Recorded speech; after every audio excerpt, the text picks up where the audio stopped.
คือต้องบอกก่อนนะคะว่ามี่เนี่ยเป็นคนที่ผิวจะค่อนข้างที่จะแห้งแล้วก็เป็นคนที่เซนซิทีฟด้วยคือลองใช้ครีมเยอะแยะมากมายเลยแล้วก็บางทีแบบหน้าของเราเนี่ยมันไม่ได้ดีขึ้น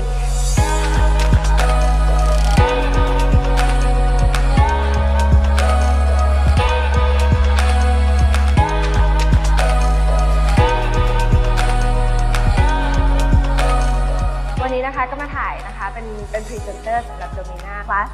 วันนี้ก็ตื่นเต้นเหมือนกันนะคะเพราะว่าเราก็ได้มาเป็นพรีเซนเตอร์คนแรกแล้วก็เป็นครีมที่ลองใช้เองด้วยค่ะ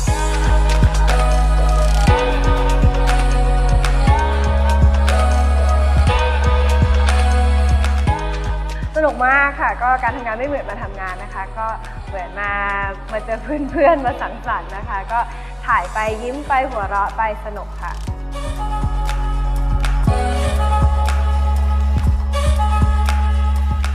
ตัวนี้เนี่ยตั้งแต่ที่ส่งมาให้ลองเนี่ยคือรู้สึกได้เลยว่าผิวของเราดีขึ้นจริงๆเนี่ยเวลาเราแต่งหน้าเนี่ยด้วยความที่หน้าแห้ง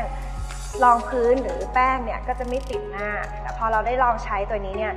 หน้าของเรามันคือเต่งตึงขึ้นไม่ใช่ว่าแค่เราที่เรารู้สึกช่างแต่งหน้าก็ทักอะไรอย่างเงี้ยว่าแบบทำไมหน้าเธอดีขึ้น